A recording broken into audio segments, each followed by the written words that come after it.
저는 오늘 여러분과 함께 신학 강좌 신론 36번째 시간을 시작하도록 그렇게 하겠습니다. 오늘 본문 말씀은 생략하고요. 오늘 제목은 원시복음과 환단고기 세 번째 시간을 갖겠습니다. 제가 이제 사실은 저는 한국 고대사에 대해서 그렇게 잘 아는 건 아니고요. 이제 원시복음을 다루다 보니까 이 한국 고대사에 감추어진 원시복음의 어떤 그 강력한 흔적을 발견하게 됩니다. 제가 생각할 때 인류 역사에 많은 그 민족의 고대사가 있지만 우리 한민족의 고대사만큼 뚜렷하고 중요한 고대사가 없다라고 확신을 합니다. 그만큼 이제 우리 한국 고대사가 우리에게 시사하는 게 굉장히 큰데요. 제가 이제 조금 연구를 하면서 이 주제가 너무나 중요한 주제다라는 것을 알게 되었습니다. 너무나 중요하고 그리고 이것이 하나님께도 중요하고요. 특히 종말의 끝에 우리가 살고 있는 우리들에게 한국 고대사가 우리에게 시사하는 게 무엇인가를 깨닫는 게 굉장히 중요하고요. 왜냐하면 이제 계속해서 이제 강의를 하면 나오겠지만 하나님께서는 종말의 끝에 우리 한민족을 들어 쓰시고자 합니다. 하나님께서 우리 민족에 대한 하나님의 뜻이 있어요. 계획이 있어요. 그래서 이제 그것을 우리 파악하는 것이 하나님께도 중요하고 또 우리들에게도 굉장히 중요하고요. 그 한 나라의 어떤 그 역사라고 하는 것, 이것은 특히 그 나라의 그 고대사를 깊이 연구하는 것이 왜 중요하냐면 그 나라의 정체성에 결정적인 그 영향을 끼치거든요. 도대체 한민족은 어떠한 존재인가? 사람마다 다 이렇게 평가가 다를 수 있어요. 한민족에 대해서 이제 놀라운 민족이다라고 긍정적으로 이렇게 해석할 수도 있고요.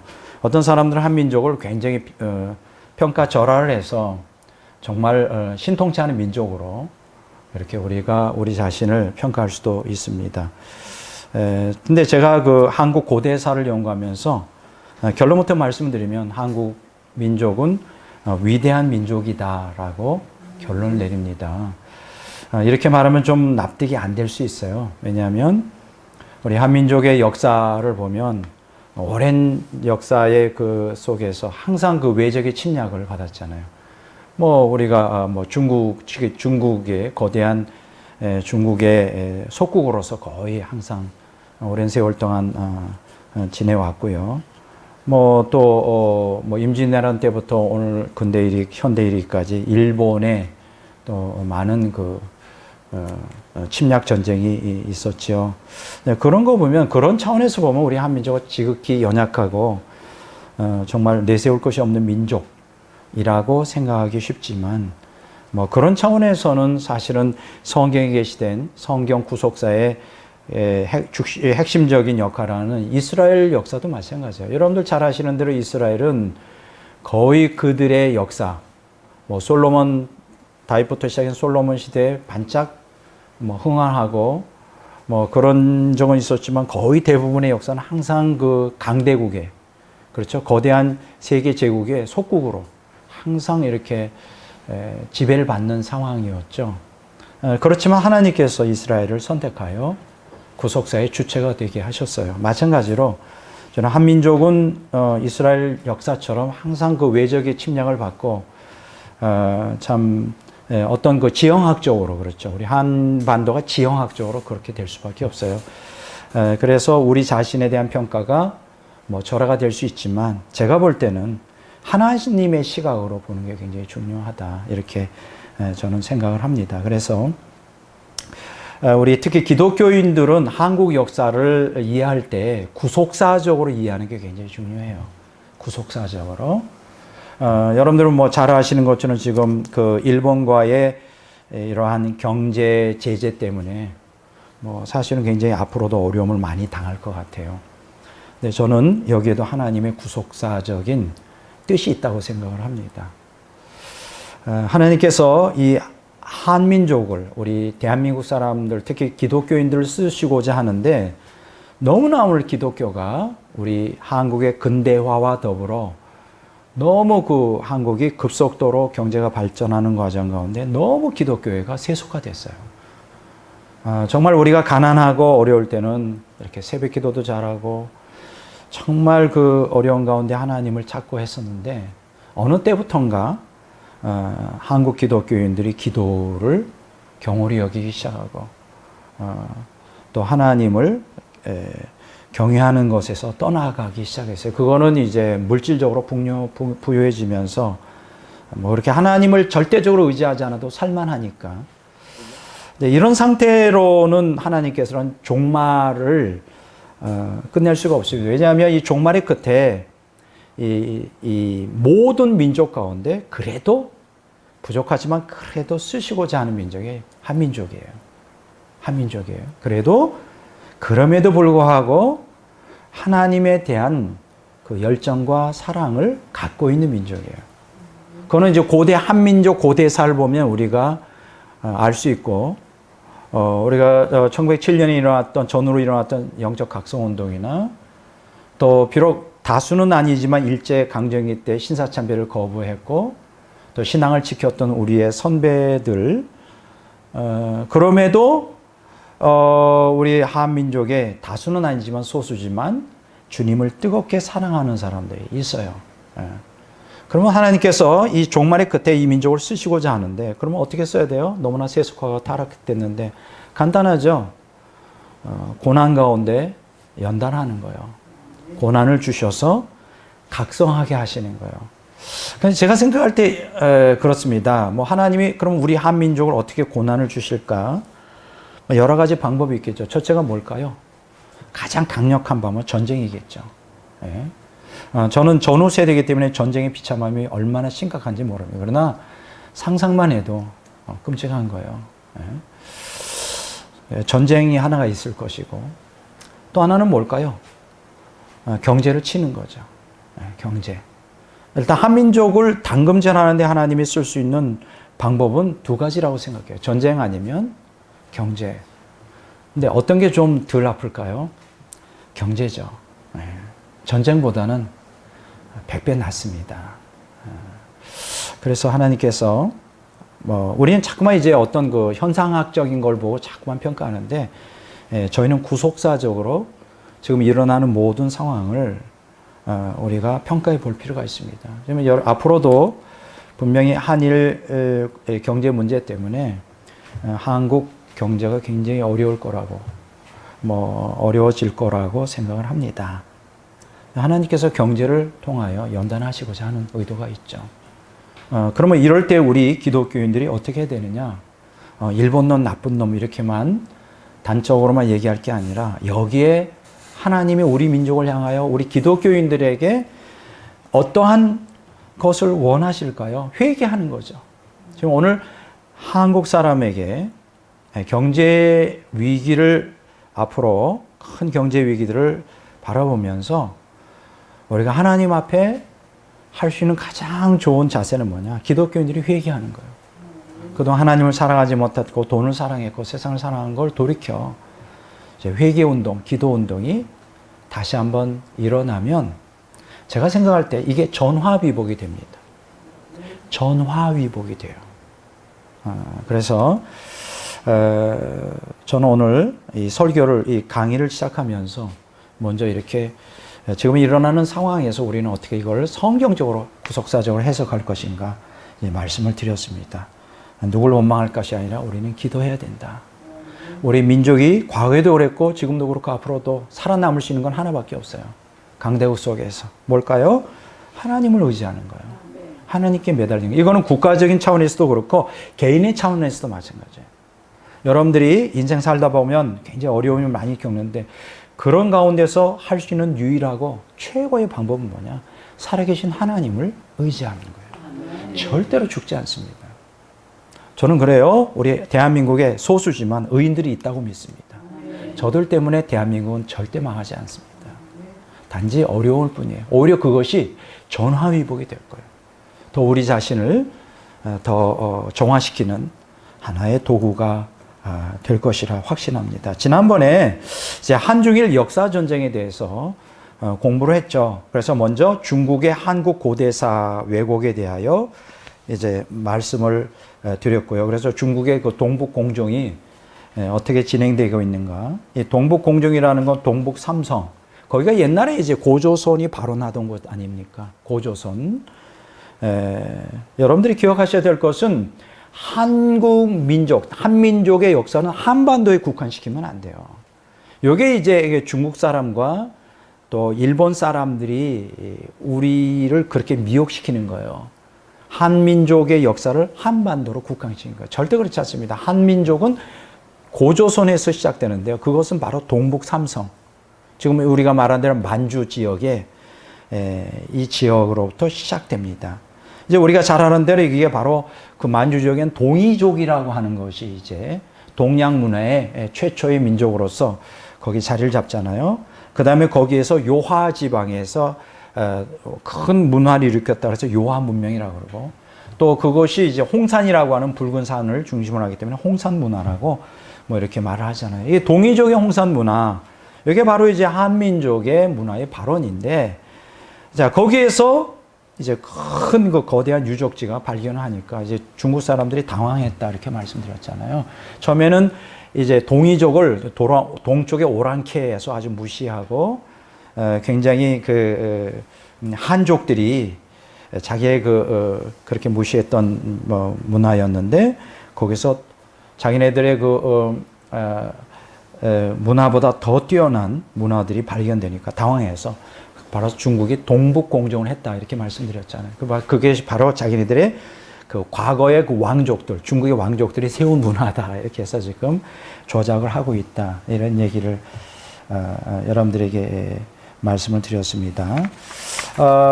이제 오늘 이제 제가 이제 드리고 싶은 얘기는, 그래서 뭐 그것도 그렇고 기자조선 왜곡도 그렇고, 그리고 두 번째로는 이제 일본의 한국 고대사 왜곡을 제가 여러분들에게 말씀드렸잖아요. 남선 경영론 주장, 뭐 소교 환인 주장 이런 것들 굉장히 사실은 어떤 그 선의가 없으면 굉장히 어렵습니다. 사실 우리가 지금으로부터 몇십 년 전에 우리 조상들이 한문을 중심으로 살았던 시대에 살았다면 이런 내용들이 굉장히 쉽죠. 다 한문 문화니까. 그러나 지금은 우리가 한글 중심의 문화이기 때문에 지금 제가 여러분들과 함께 나누는 이 내용들이 굉장히 내용이 어려워요. 다 한문 중심에. 그래서 젊은 사람들은 특히 좀 이해하기가 어려울 것이고, 또 어쨌든 이 환단고기, 우리 한국 고대사에 대한 이 연구가 아직은 지금 역사의 주류를 이루지 않고 있기 때문에 지금 처음 들어보는 분도 굉장히 많습니다. 그런데 이렇게 어려운 주제를 제가 다룰 수밖에 없는 이유가 뭐냐. 이게 이제 원시보험과 연결되고, 이게 우리 종말의 끝에 이 민족이 감당해야 될 사명과도 깊이 연결돼요. 그래서 다루지 않을 수가 없어요. 근데 거기다가 이제 제 핸디캡은 저는 조직신학자지 역사신학자가 아니에요. 우리 김 목사님은 역사신학자가 되면 좋아요. 저 줄줄줄 꿰잖아요. 막 스토리식으로. 막 듣다 보면 막 거기에 빨려 들어가. 그 다음은 어떻게 전개될까. 근데 저는 이게 머리가 딱딱딱딱 이렇게 연결되는 게 아니라 조직적으로 딱딱딱딱 돼 있기 때문에, 사실 지금 계속 이어지는 이 환단고기 이야기는 역사신학자가 다뤄야 돼요. 그러면 옛날 얘기하는 것처럼 막 빠져들어가는데, 저는 그런 재주가 없는 게 이제 한스럽습니다만은, 그러나 조직신학자인 제가 이걸 다룰 수밖에 없는 거는 거의 대부분의 역사신학자들이 이걸 다루지 않아요. 공식적으로 역사신학자가 이 주제를 다루는 사람이 없어요. 그래서 그들을 자극을 주기 위해서 제가 어쩔 수 없이 이 한국 고대사를 이렇게 어려운 걸 다룰 수밖에 없습니다. 지금 이 시간에도 하나님께 긍휼히 여기셔서 오늘 버벅이지 않고 이 강의를 잘 할 수 있도록 하나님께 지혜를 구합니다. 그래서 지금 우리가 중국의 한국 고대사 왜곡, 두 번째 일본의 한국 고대사 왜곡을 이제 쭉 공부를 했었는데요. 자, 지금 이어서 이제 중국과 일본이 합작하여 한국 고대사를 왜곡한 내용들을 먼저 이제 여러분들에게 소개하면서 이 강의를 시작하려고 합니다. 여러분, 중국의 이제 중국이 조선의 식민지를 세웠던 적이 있었다. 예, 이런 설이 있어요. 아마 여러분들 중고등학교 역사 시간에 다 배운 거예요. 근데 이게 잘못됐다는 거예요. 그걸 뭐라고 말하냐면 한사군설이라고 그래요. 한사군설. 그러니까 중국이 조선의 식민지요. 그러니까 조선 땅에 들어와 거기에 자기 중국의 식민지를 세운 것을 한사군설이라고 합니다. 여러분들은 중고등학교 역사 시간에 배웠을 거예요. 이 한사군이라고 하는 단어가 어디서 나오느냐? 지난번에 말했죠. 그 사마천, 중국의 유명한 사마천이라는 역사가가 쓴 사기에 보면 나와요. 사기에 나오는데 아주 간단하게 서술되어 있어요. 뭐라고 서술되어 있느냐? 조선을 평정하고 사군을 설치했다. 여기 사군이라는 건 네 군데의 어떤 분소, 이렇게 말할 수 있죠. 통치할 수 있는 그 지역, 관할, 사무소. 이렇게 이제 우리가 쉽게 말할 수 있는데, 사군을 설치했다. 조선을 평정했다는 거예요. 그러니까 조선을 정복해서 거기다가 식민지를 세웠다. 물론 조선 전부를 정복한 거 아닌데. 근데 그 한사군이 뭐냐? 낭랑. 들어보신 적 있죠? 임둔이라는 곳도 있습니다. 그 다음에 진번, 현도. 이렇게 네 군데라고 해요. 이 네 군데에서 제가 가장 쉽게 이해한 게 낭랑이라는 거예요. 낭랑. 다른 건 좀 제가 잘 기억이 안 나요. 어쨌든 이 한사군이 네 개인데, 그럼 이게 사실이냐? 이게 진짜 사실일까? 질문해 봐야 되겠죠. 근데 우리 역사책에 보면 그대로 이게 사실처럼 묘사되어 있어요. 이게 너무 안타까운데요. 근데 이 놀라운 것은 이 이야기가 어디에서 나와 있느냐면 환단고기에 나와 있어요. 와.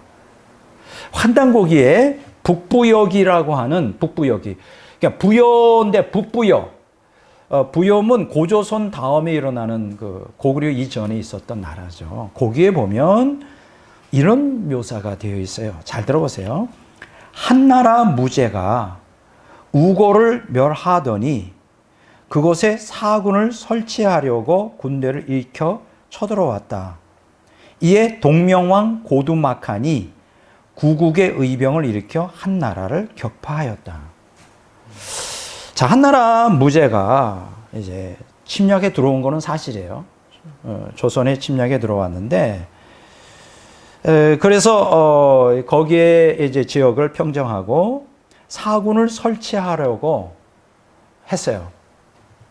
사군을 설치하려고 했는데, 그러자 동명왕 고두막한이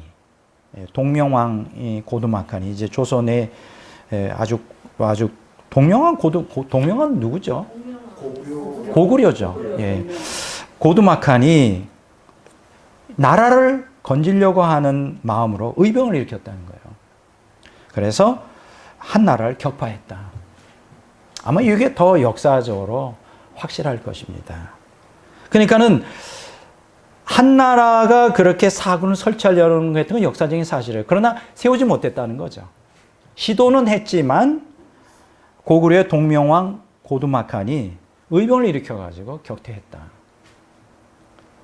근데 요걸 갖다가 이제 사마천은 살짝 한 바퀴 돌린 거죠. 했다. 사군을 설치했다. 이렇게로 바꿔버린 거예요.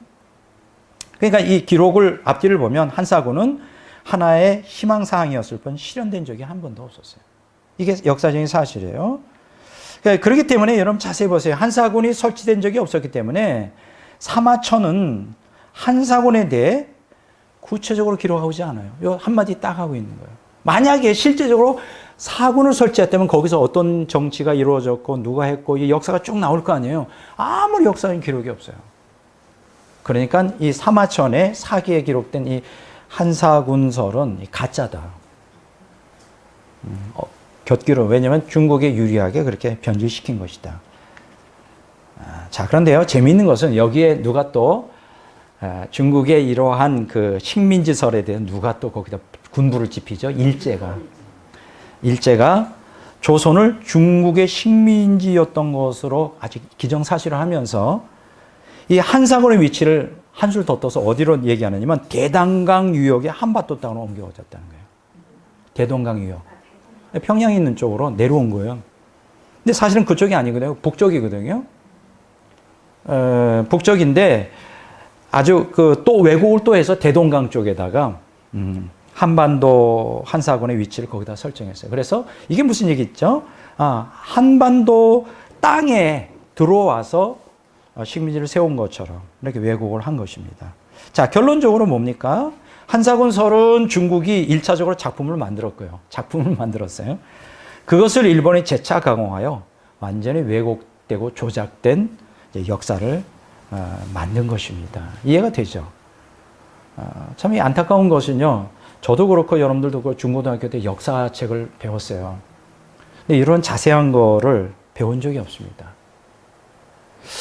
문제가 되는 게 뭐냐면, 중국도 문제가 되고 일본도 문제가 되지만 사실 더 심각한 문제가 되는 게 뭐냐면 한국 사학계예요. 사학계. 광복 후에 대한민국 사학계가 여러분 어떻게 생각합니까? 오늘날까지의 모든 역사적인 것을 주류를 이루는 그 역사, 한국의 역사, 그 주류는 무엇을 근거로 하고 있다 생각해요? 식민사학회, 식민사학의 그대로 전통을 따르고 있어요.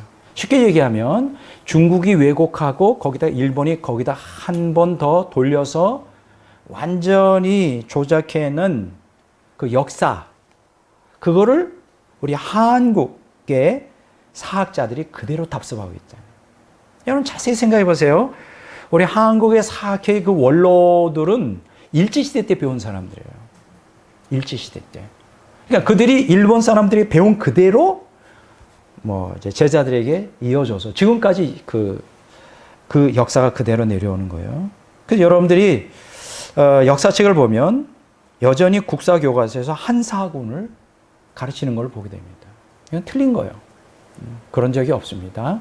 자, 두 번째, 위만조선, 이것도 들어보셨을까요? 제가 머리가 그렇게 좋은 사람 아니거든요. 역사적인 그 기록들을 거의 못 외우고 있는데 지금 한사군이니 위만조선, 이건 다 기억이 나와요. 그만큼 그때 강력하게 가르쳤다는 걸 알 수 있습니다. 이 두 번째 뭐냐, 위만조선을 조선의 첫 역사라고 우기는 일본이에요. 이것도 왜곡된 거예요. 자, 중국이 조선의 첫 역사로 뭐라고 말하냐면 기자조선설을 했죠. 지난번에 제가 그 얘기했잖아요. 기자조선설을 주장했다면 일본은 위만조선을 주장합니다. 네, 위만조선. 자, 일본이 요 당시가 이제 BC 2세기경인데요. 연나라 사람으로 고조선의 서쪽 강력을 위만이라는 사람이 찬탈했어요. 그러니까 한국 사람이 아니죠. 연나라 사람이에요. 근데 고조선의 서북 강력을 찬탈하여 위만이라는 어떤 나라를 세웠는데, 근데 이것을 이제 일본은 뭐라 하냐면 이 위만을 조선의 건국자로 완전히 만들어 버렸어요. 그래서 위만조선이라고 했습니다. 그러니까 조선의 하나의 그 일부분을 침략해 들어와서 거기다가 자기의 어떤 통치 영역을 만든 걸 갖다가 그것이 한국의 최초의 국가였다라고 일본이 속단을 해버리는 거예요. 그런 적이 없죠. 예. 그래서 위만조선이라고 하는 정권을 세웠는데 이제 이게 조선 역사의 시작이라고 일본은 속단하는 거예요. 근데 또 재밌는 것은 일본은 위만조선의 위치를 요동 반도가 아니라 한반도 평양 입으로 또 설정해버렸어요. 이것도 가짜입니다. 요동이면 어디입니까? 만주 쪽이죠. 좀 더 북쪽으로. 거기는 우리가 이제 사실은 그 만주 땅, 그게 이제 고조선부터 고구려까지, 고구려도 그 올라가지 않습니까? 자, 한반도로 끌어내려서 하면 평양으로, 평양 이북으로 설정했습니다. 이렇게 해서 왜 그렇게 했을까, 일본이? 만약에 조선이 BC 2세기경에 출현한 나라라면 역사로 따지면 일본보다 짧아요, 역사가. 그 의도가 있죠. 이렇게 위만조선이 한민족의 최초의 나라라고 딱 설정한 BC 2세기경에 나타난 위만을 갖다 그렇게 한다면 일본이 더 역사가 깊어지는 거예요. 그래서 거기에 의도가 있죠. 한민족, 한국, 대한민국의 이 최초의 나라는 일본보다 후대에 세워진 것이다. 이렇게 이제 그렇게 하려고 하는 의도가 있는 것입니다. 근데 안타까운 것은요, 바로 지금 일본의 의도대로 위만조선이라고 하는 것이 국사교과서에 그대로 나와요. 이게 참 심각한 문제입니다. 모든 그 국사교과서에 보면요, 위만이 고조선 말기에 조선이 왕이 되었다고 서술하고 있어요. 이건 참 심각한 거예요. 그리고 심지어 위만이 집권하면서 고조선의 세력이 크게 확대되었다. 이게 마치 우리 위만이 한민족의 영웅인 것처럼 왜곡이 된 그걸 그대로 우리 한국 교과서에 기록이 되었어요. 근데 사실 그렇지 않죠. 조선의 한쪽 변방을 강탈한 도적입니다. 침략자입니다. 잠시 그렇게 한 적이 있었지만 우리 한반도 전체를 갖다가 장악한 적은 없죠. 위만조선이라는 게. 이걸 굉장히 수정해야 되는데 지금 제가 안타까운 것은요. 제가 왜 안타깝다고 자꾸 얘기하냐면 저는 조직신학자잖아요. 이렇게 원시복음에 대해서 공부하다 보니까 한국의 고대사를 손을 댈 수밖에 없었고 그러다 보니까 막 줄줄줄줄이 이렇게 막 왜곡된 이 한국 역사를 그러면 막 의문이 나는 거예요. 도대체 만약 제가 한국 역사 학자였다면 저는 이거 다 둘러엎었습니다. 근데 우리 한국에 보면 이러한 그 한국 역사를 전문적으로 가르치고 배우는 학자들이 있잖아요. 많잖아요. 각 대학마다. 그 사람들은 뭐 하고 있는 건지 모르겠어요. 이거 하나 분별을 못 하나? 저같이 역사의 문외한도 이게 다 분별이 되는데 그 사람들은 수십 년 동안 한국 역사를 배우면서 왜 이렇게 잘못된 왜곡된 역사, 중국에 의해서, 일본에 의해서 왜곡된 역사, 왜 고치려고 하지 않는 것일까? 정말 가슴이 아픕니다. 왜 역사가 중요할까요? 그 역사, 그 나라의 역사는 그 민족의 정체성을 확립하는 가장 중요한 거죠. 그 나라가 경제적으로 잘 사는 못 사는 건 두 번째 문제예요. 역사의식이 없는 민족은 잘 산다 할지라도, 이거는 정말 국민적 정체성의 확립에 도움이 안 돼요. 그러니까 저는 그렇게 생각해요. 우리 한민족이 가장 절박하고 가장 중요한 것은 뭐냐? 역사의식을 회복하는 거예요. 바른 역사의식. 그럼 바른 역사는 어디서 시작돼야 돼요? 근대사? 한국 근대사? 아니에요. 대한민국의 고대사. 우리 민족이 어디에서 발원했고, 고대에 어떠한 그 영광을 누렸고, 이런 그 한국 고대사를 바르게 이해하는 것이 너무나 우리 중요하다. 근데 너무 슬프게도 한국 사학계에서는 좀 이렇게 왜곡된 역사를 그대로 답습하고 있지, 그냥 그것을 고치려고 하는 사람들이 거의 없어요. 참 이게 너무 안타깝다 이렇게 생각을 합니다. 자, 그럼 이걸 누가 해야 될까? 한국 사학계에서 못하면 기독교인이 해야 돼요. 저는 그 생각합니다. 기독교 역사 신학자가 좀 들고 일어나야 된다. 왜냐하면 이게 하나님과 밀접한 관계 갖고 있는 역사이기 때문에 더더욱 그렇습니다. 자, 지금 한국 강단 사학계는 중국과 일본이 왜곡한 가짜 조선을 그대로 받아들이고 있어요. 그래서 한국사 체계를 어떻게 순서를 정했냐? 고조선, 그 다음이 기자조선, 그 다음이 위만조선, 그 다음이 한사군, 그 다음에 고구려. 여러분 다 중고등학교 때 역사에 그렇게 나와 있을 거예요. 이게 틀렸다는 거예요. 이거는 엉터리예요. 근데 재밌는 것은요, 그때 배우면서도 이게 진실이 아닐 수도 있다는 그런 생각을 하죠. 이거 뭐 이렇게 왜 엉성해, 역사가. 근데 지금 알고 보니까 이게 가짜인 거예요. 자, 그러면 바른 한국사 체계는 어떻게 했냐? 제일 고대 최고의 환국으로부터 시작되죠. 그게 바로 동양 문명의 발원지자. 환국, 그 다음에 배달, 그 다음에 고조선, 그 다음에 북부여, 그 다음에 고구려. 이렇게 나가는 거예요. 이게 제대로 된 한국 고대사의 순서예요. 자, 다시 말할까요? 환국, 그 다음에 뭐라 그랬죠? 배달, 그 다음에 뭐라 그랬죠? 고조선, 그 다음에 북부여, 그 다음에 고구려. 이렇게 이제 순서가 돼야 돼요. 더욱이 고조선은 2096년에 걸쳐 47명의 단군이 세워온 단군조선이에요. 그러니까 고조선은 단군조선이다. 이렇게 여러분들이 생각하면 됩니다. 우리가 지금 잘못 알고 있는 건 단군이 어떤 한 사람으로 알고 있는데, 단군이라는 거는 우리가 그 성경에 보면 바로라고 그랬잖아요. 바로. 바로는 고유명사가 아니에요. 그냥 대명사죠. 왕이라는 뜻이잖아요. 페로, 통치자. 똑같은 얘기예요. 단군이라는 것도 하나의 통치자는 개념이에요. 그래서 그 단군, 조선이 몇 명에 의해 단군이 이루어졌냐? 거의 2096년 동안 47명의 단군이 통치했던 나라다. 이것도 다 지금 수정이 되어야 할 사항이다. 이렇게 봅니다. 자, 그러면 지금 제가 이제 중국과 일본의 한국 고대세 왜곡에 대해서 지금 두 가지를 말씀드렸죠. 한사군설의 오류에 대하여, 그 다음에 위만조선에 대하여 제가 설명을 드렸습니다. 자, 그러면 이제 문제가 되는 거는 이들만이 문제가 되는 게 아니라 한국 사람들 자체의 한국 고대세 왜곡도 심각합니다. 한국 고대세 왜곡. 이게 중국 두 가지를 둘 수 있는데, 첫째는 뭐냐면 중국 사관으로 쓰인 삼국사기예요. 여러분 많이 들었죠? 삼국사기. 우리 중고등학교 때 정말 삼국사기 많이 들었습니다. 자, 이 삼국사기가 중국 사관에 의하여 왜곡이 돼요. 자, 요 삼국사기는 1145년, 그러니까 고려 인종 23년에 김부식이라고 하는 사람이 왕명을 받아 편집한 책이에요. 뭐 이런 건 다 상식적으로 아는 얘기잖아요. 그래서 그 내용이 뭐냐? 삼국시대를 기록한 책입니다.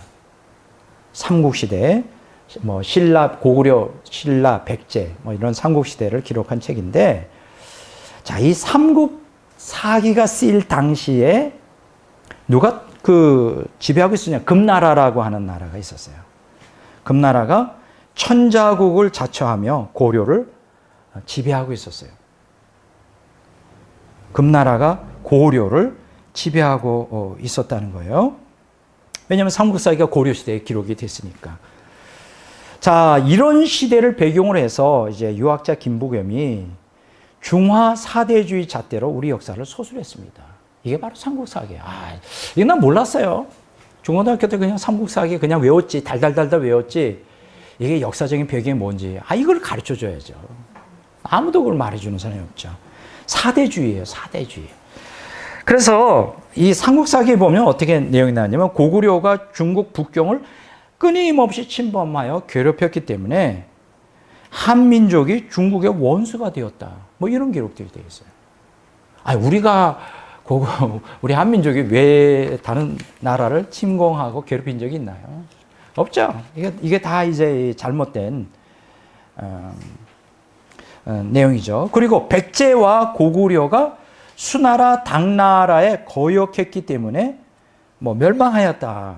뭐 이런 식으로 또 기록이 되어 있어요. 자, 이걸 보면 이 삼국사기가 얼마나 사대주의, 중국을 생각하여 그 입장으로 기록됐는지 우리가 알 수 있습니다. 더욱이 삼국사기는, 자, 삼국시대가 시작되기 직전부터 북부여와 동부여, 이걸 이제 우리는 일칭 이제 부여로 이제 말하는데, 이 부여의 역사가 환국에서 시작된 한민족의 역사에 대해 한마디도 소설하고 있지 않아요.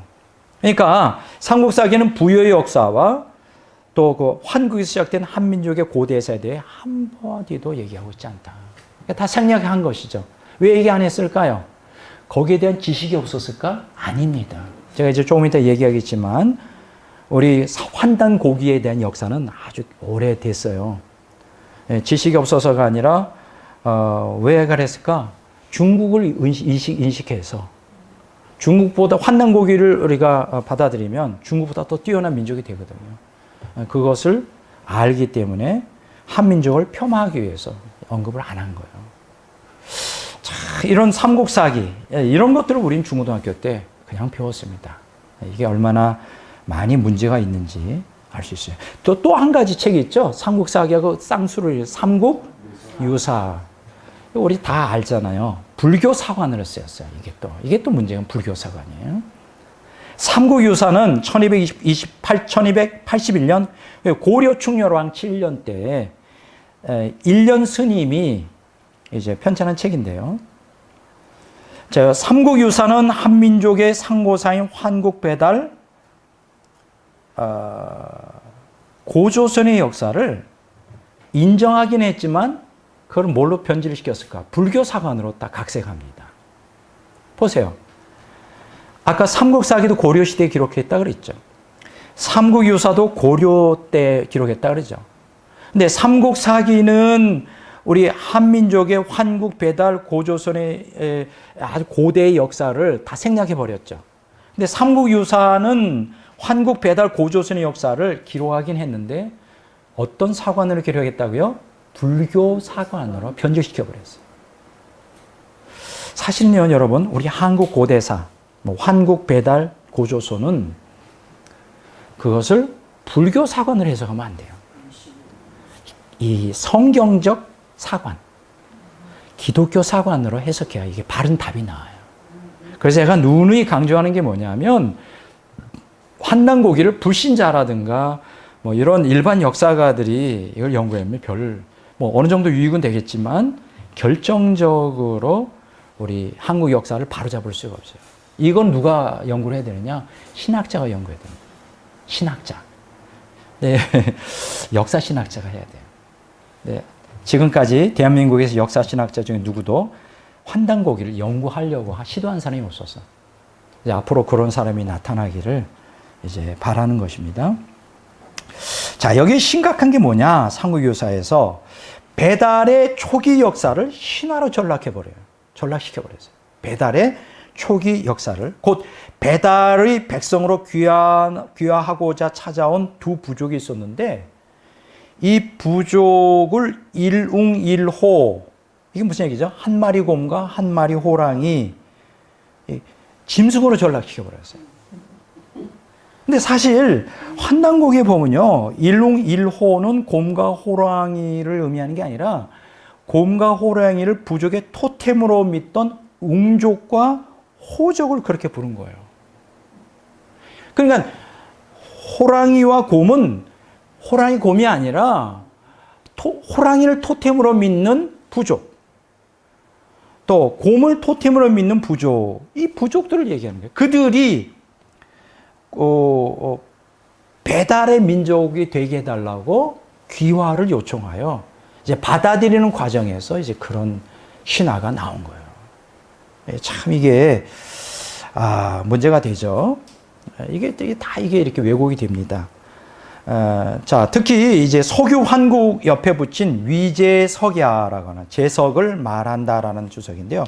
제석이라는 게 뭐냐? 불법을 수호하는 신이에요. 불교에서 나온 거예요. 그래서 제석천의 줄임말인데 이처럼 일련은 환국을 불교 신화에 나오는 허구나라로 변질시켜 버렸다.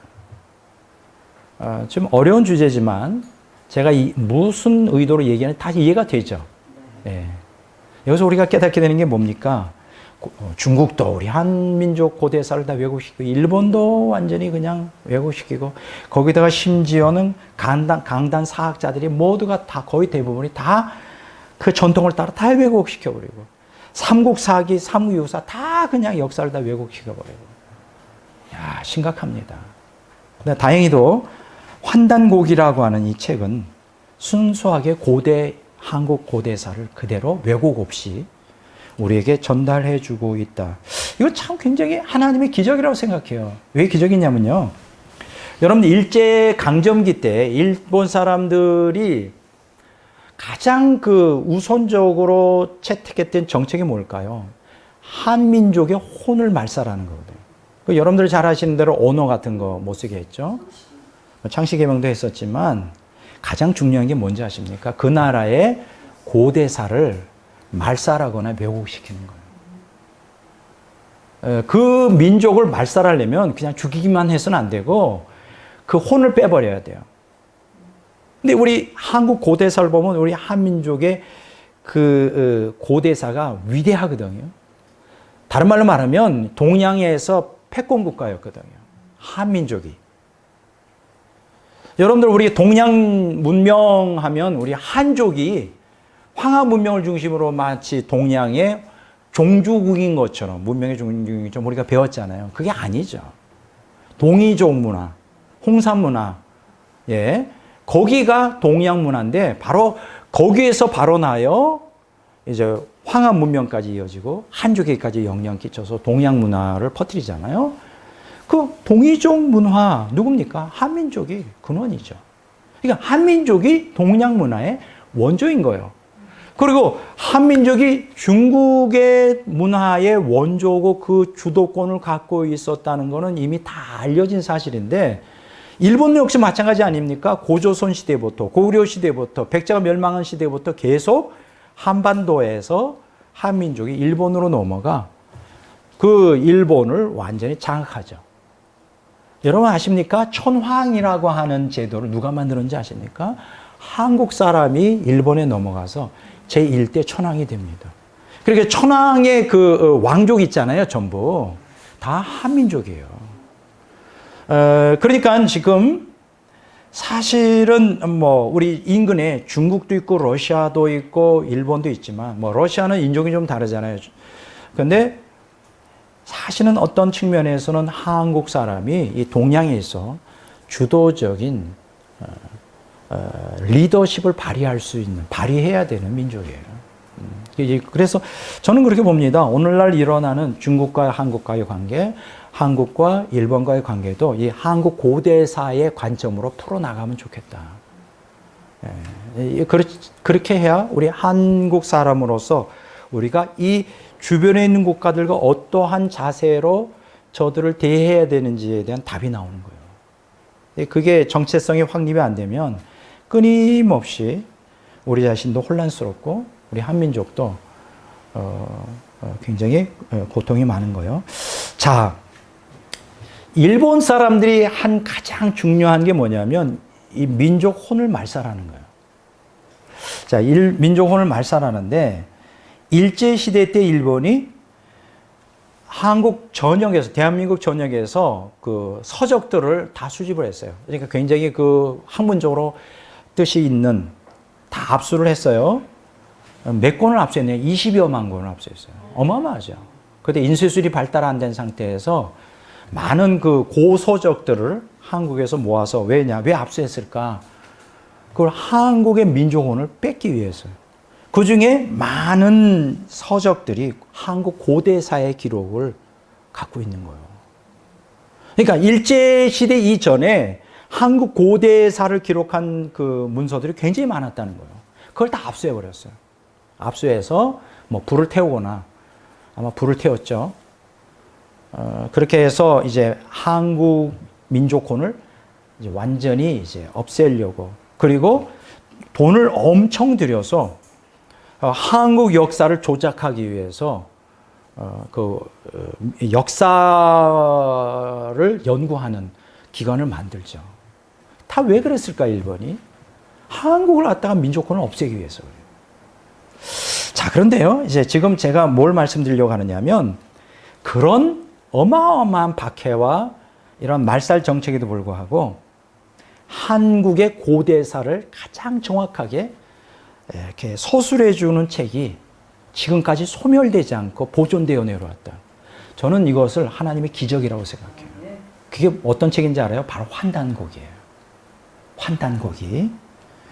이 환단고기는 1000년이라는 세월에 걸쳐서 기록이 되면서 보존되어 내려왔어요.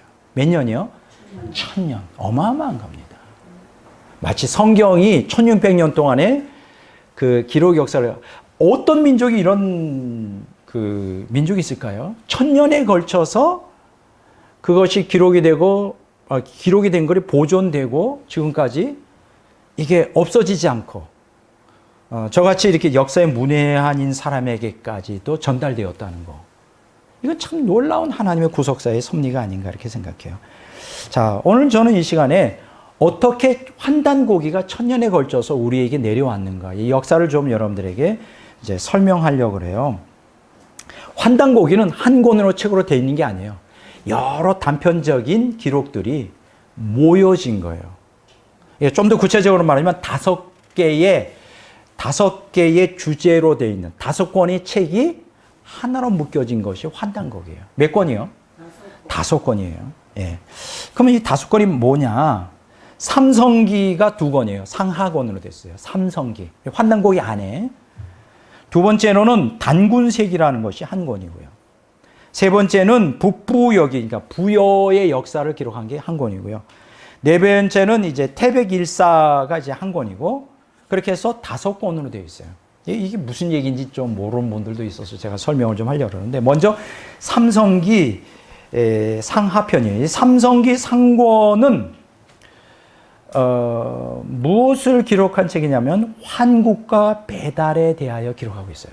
환국이란 나라가 어떤 나라다, 또 배달이라는 나라가 어떤 나라다, 이걸 쭉 거기에 기록했어요. 놀랍죠? 이걸 누가 기록했느냐? 신라의 안함노라고 하는 사람이 쓴 책이에요. 한민족사, 그동안에 쭉 내려오던, 구존으로 내려오던, 또 단편적으로 내려오던 그것들을 다 모아서 이제 삼성기 상권을 기록합니다. 안함노, 신라시대.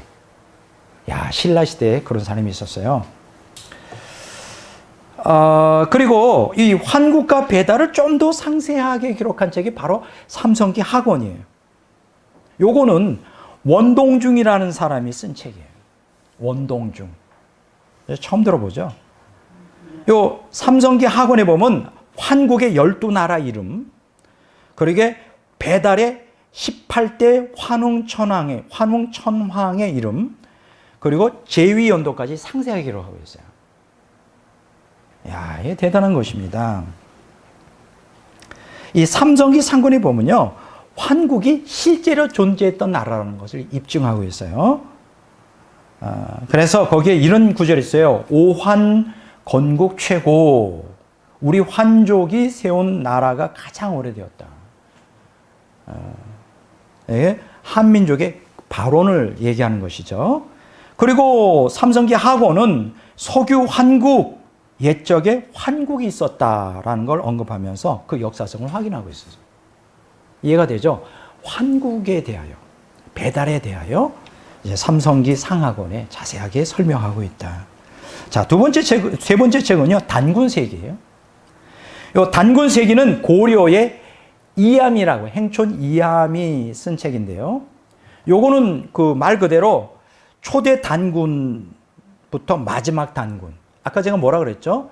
1대부터 47대까지 이어지는 거예요, 단군이. 이게 초대 단군이 누구냐면 단군 왕검이죠. 우리 배웠죠? 단군 왕검. 이때부터 마지막 단군 47대인데 고열가 단군이라고 합니다. 잘 몰랐죠? 고열가 단군.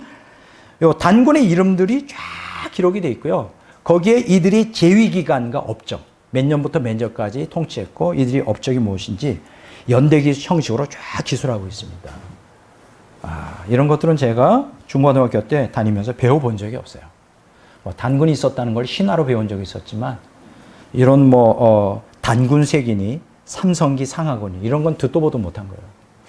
좀 이해가 잘 안 됩니다. 왜냐하면 역사 선생님이라면 이런 역사에 관심이 있었으면 책에는 없더라도 이런 것들을 좀 우리에게 환기시켰다면 전혀 아무도 어떤 역사 선생님도 이런 얘기를 한 적이 없어요. 근데 이제 그럴 수밖에 없었던 것 같아요. 왜냐하면 환단고기가 이제 우리에게 이렇게 알려진 게 이렇게 오래되지 않거든요. 몇십 년 안 돼요. 그때 역사 선생님은 환단고기에 있었는지 잘 몰랐던 것 같아요.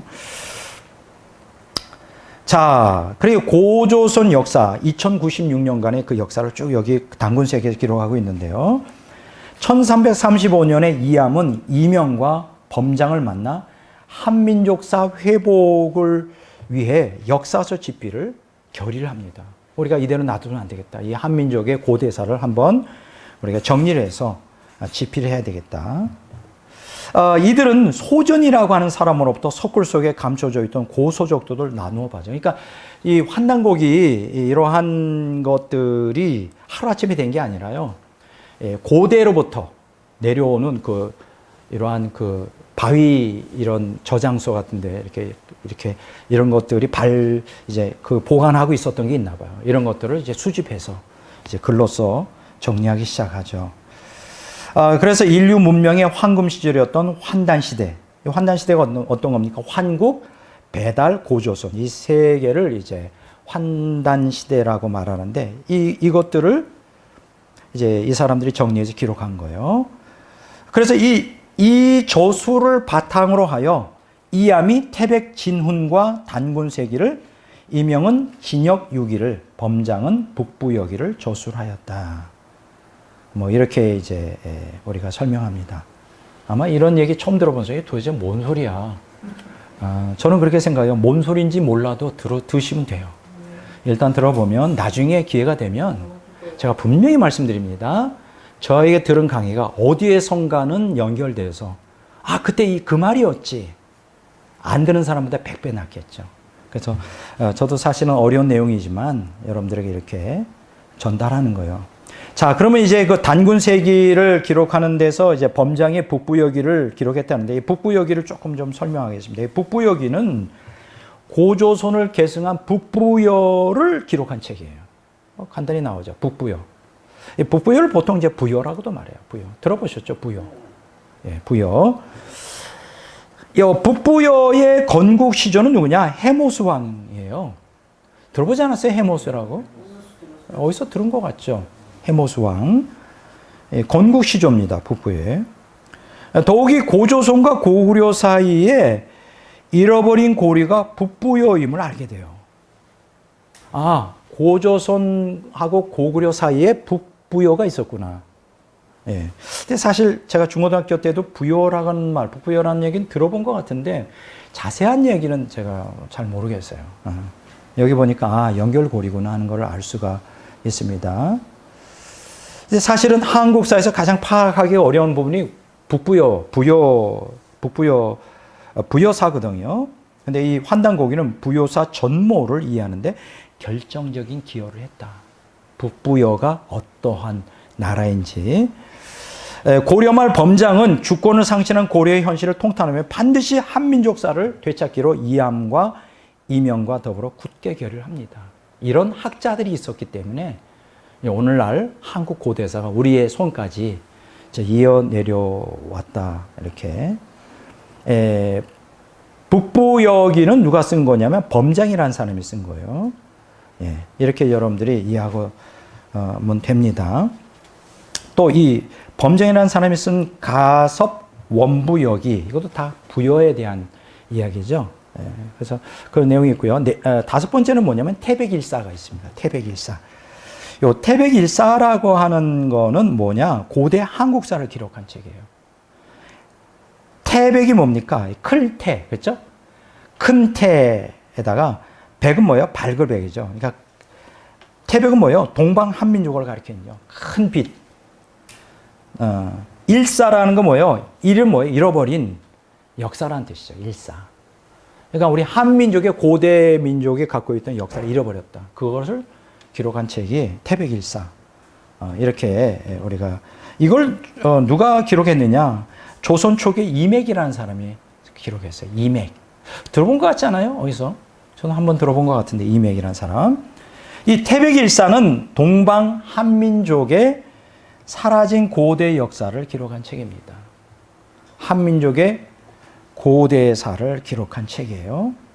이 사람이 장원급제하여 관직에 나갔는데 뭐를 담당하는 사람이 되냐면 실록들을 담당하는 사람. 그 실록들을 정리하다 보니까 와, 거기 한국 고대사에 관련되는 아주 서류 그 문서들을 많이 발견한 거예요. 그러니까 보화를 발견한 거지. 그래서 이걸 갖다가 태백일사라고 하는 말로 정리했는데 재밌는 게 뭔지 알아요? 요때 당시에 세조 예종 성종 때 이 이맥이 계속해서 찬수관이 됐는데요. 이 한국 상고 역사서들이 궁궐 깊이 감춰져 있었어요. 근데 재밌는 게 뭐냐면 이게 금서예요. 이해가 안 돼요. 조선시대에 이걸 갖다가 읽지 못하도록. 왜 그랬을까요? 왜 그걸 읽지 못하게 했을까? 조선 왕부터 법으로 정해져 있어요. 읽지 못하도록. 뭔가 거기에 이유가 있는 것 같습니다. 네? 중국에 혹시 그게 밝혀지면 압박, 침략을 당할 수 있죠. 아마 그거 아주 말 좋은 얘기예요. 고려 시대도 그랬죠. 우리 한국의 고대사를 그걸 드러낼 수가 없었어요. 그리고 이때도 조선 시대도 금서로 쓰여져 있어요. 근데 재밌는 건 뭐냐면 바로 이맥이 찬수관의 장점을 이용해 거기서 태백일사라고 이름으로 한국 고대사를 정리한 거죠. 그게 이제 나중에 환단고기가 이제 되는 거예요. 이해가 되죠? 이게 하나님의 섭리가 참 묘한 것 같아요. 자, 그러면 오늘 마지막으로 자, 이제 여기까지만 하고 우리가 끝내고자 합니다. 오늘은 환단고기의 편찬과 대중화. 그동안은 이렇게 이제 소수의 사람에 의하여 겨우 사라지지 않고 명맥을 1000년 동안 내려왔는데 이게 실제적으로 편찬하게 된 동기가 뭐냐? 계연수와 그의 스승 이기가 환단고기를 편찬했다. 이렇게 기록이 되어 있어요. 어쨌든 1000년의 세월에 걸쳐 5권의 사서가 환단고기로 하나의 책으로 묶여지게 된 사람이 있었는데, 묶은 사람이 평안도 출신의 운초 계연수였어요. 계연수. 처음 들어본 사람 있죠? 계연수. 이 사람이 이제 보관하고 있었는데, 그리고 자기가 보관하던 책과 또 지인들이 구한 책들을 지금 아까 5권이라고 그랬잖아요. 이것을 한 권의 책으로 엮어 편찬합니다. 누가? 계연수라는 사람이. 그리고 전라도 태생인 이기라고 하는 사람이 단군세기를 쓴 이암과 태백일사를 쓴 이매에게 후손이에요. 그러니까 그 조상들이 단군세기와 태백일사를 썼으니까 얼마나 또 이 고대사를 잘 알겠어요. 이 때문에 이기는 한민족 고대사에 해박한 지식을 갖고 있었는데요. 1897년 이기의 문화생으로 들어간 계연수는 이암의 태백진흥과 단군세기, 이맥의 태백일사 등을 간행하였고 1911년 스승 이기가 생전에 감수한 환단고기를 마침내 세상에 내놓았다. 여기서 우리가 깨닫게 되는 거는 계연수가 먼저가 아니고 이 사람이 누구의 제자로 들어가냐면 누구죠? 이기의 제자로 들어간 거예요. 근데 이기는 마침내 단군세기를 기록한 이암과 태백일사를 쓴 이맥의 후손이란 말이에요. 그러니까 뭐 그 집안이 그냥 한국 고대사에 대한 그 사료들을 갖고 있었다. 그래서 이기가 이제 이기의 문화생으로 계연수가 들어가죠. 그래서 이암의 태백진훈, 단군세기, 그리고 이맥의 태백일사 등을 이제 간행하고 결국은 1911년 스승이 생전에 감수한 환단고기를 계연수가 세상에 내놓습니다. 이게 처음이에요. 환단고기라는 이름으로 처음으로 내려놓습니다. 자, 그리고 이 환단고기를 대중화시킨 사람이 누구냐? 이유림이라는 사람이에요. 이유림. 자, 이암과 이백의 후손인 평안도 출신 하남당 이유림은 계연수를 통하여 환단고기를 이제 공부를 하게 돼요. 그리고 1948년 이유림이 이제 남한 후 한문과 한미족사를 가르쳤는데 그 중에 한 사람이 오형기였어요. 오형기를 가르쳤어요. 1949년 오형기는 이유림이 소장하고 있던 환단고기 초간부를 빌려다가 필사해요. 빌려달라고, 스승한테 빌려달라고 해서 그거를 또 필사합니다. 이게 참 섭리가 묘합니다. 자, 이유립은 1976년, 그때 당시 70살이었는데 월간 자유라는 그 잡지에 매달 환단고기의 한민족사를 기고하고 있었던 때예요. 자, 그런데 재밌는 게 뭐냐면 너무나 가난하게 살아가지고요. 이유립이 집세를 못 냈어요. 집세가 밀려가지고 집주인이 이유립의 책을 모두 팔아버리고 말았어요. 거기에 그 환단고기 초반본들이 다 사라졌어요. 그때는 그랬나 봐요. 주인한테 물어보지도 않고 집사 안 내니까 그냥 갖다가 팔아버렸어. 근데 어떤 일이 일어났죠? 다행히도 오형기가 어떻게 했어요? 환단고기 자기 스승의 거를 갖다가 필사해 놓은 게 있잖아요. 그게 남은 거예요. 자, 그런데 재미있는 일이 또 벌어집니다. 이유립의 문화생 조병윤이 그 스승의 허락도 받지 않고 1979년에 환단고기 100부를 인쇄해 시중에 배포를 보냅니다. 자기 이름으로. 참 문제가 심각하죠. 자, 그러니까 이유립이 그때 당시 77세인데 사태를 수습한 후에 이제 그 옷자들이 많이 있을 거 아니에요. 그걸 다 교정하고 마침내 1983년에 100부를 공식적으로 발행하여 세상에 이제 공포합니다. 그러니까 1983년이니까 지금으로도 얼마 되지 않죠. 얼마 안 됩니다. 제가 대학교 졸업하고 대학원 졸업할 때 정도 얼마 안 된 거예요. 우리가 환단고기라는 책을 접하기 시작한 게 사실 지금부터 80년대, 90년대, 한 30년밖에 안 되는 거예요. 그전에는 몰랐어요. 여기서 저는 뭘 깨닫느냐 하면 정말 1000년 동안 내려오면서 소실되고 없어지고 실종될 뻔했던 이 한국 고대사가 이렇게 이러한 소수의 사람들에 의하여 지금까지 내려왔다. 이게 하나님의 섭리라고 나는 생각합니다. 하나님의 주권적 섭리. 왜 그럴까요? 이 종말의 끝에 한민족이라고 하는 그 민족의 정체성이 뭐냐를 알려면 한국 고대사를 연구하지 않으면 안 돼요. 그리고 그것도 더욱이 살아계신 인격적 하나님과의 관계성 속에서 원시복음의 전통 속에서 환단곡을 이해하지 않으면 이 한민족이 지금 수천 년 동안, 오랜 세월 동안 없어지지 않고 지금까지 강대국 사이에서 생존할 수 있었던 그 비밀이 무엇이냐 하는 거. 뭐 이런 것들도 생각해 볼 수 있고요. 마지막 시대에 하나님이 저희에게 주신 사명이 뭐냐도 이걸 확실히 알려면 구속사적으로 환단고기를 통해 한민족사를 연구하지 않으면 안 되는 거죠. 여러분, 다시 한번 말씀드리지만 우리 대한민국은 사실 우리 한민족은 역사 속에서 여러 번 멸망하여 없어질 뻔한 민족이에요. 나라도 망하고 아주 끝장날 뻔한 게 여러 번 있었어요. 지난번에 한번 얘기했죠. 특히 임진왜란 때 두 번 하나님은 우리를 건지셨다 그랬잖아요. 첫 번째는 그 평양까지 진격하는데 거기서 멈춰버린 거예요. 세조죠, 그때 당시에. 예, 세조가 선조, 세조가 아니라 선조가 중국으로 도망가려고 그랬어요. 여차하면 평양에서 더 올라가면 도망가려고 하는데 거기에서 멈춰 있었어요. 일본 장수가. 그것도 미스테리고요. 두 번째는 그 임진왜란을 일으켰던 사람이 누구죠? 도요토미 히데요시죠. 그 사람이 갑자기 죽었어요. 급사했어요. 급사하지 않았으면 이 나라는 완전히 일본 땅이 되는 거예요. 한번 생각해 보세요. 지금 우리가 일본말을 쓸 거예요. 한민족 없어지고 몇백 년 내려오면서 우리는 일본 사람이 됐어요. 근데 절대 우리는 일본 사람 되면 안 돼요. 일본 나라로 편입되면 어떻게 될까?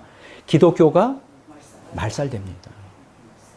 절대 그렇게 하지 못하도록 하기 위하여 하나님 임적을 그것뿐인가요? 수없이 여러 번에 걸쳐서 우리 역사를 공부해 보면 너무 재밌는 게 많아요. 지금 시간이 많이 가기 때문에 제가 말씀을 못 드리는데 제가 읽고 있는 책 중에 하나가 만일, if라는 책이 있어요. 아니요. 만일. 그러니까 역사는 만일이라는 게 있을 수가 없잖아요. 이미 이루어진 거기 때문에 만일 이랬다면 어떻게 했을까?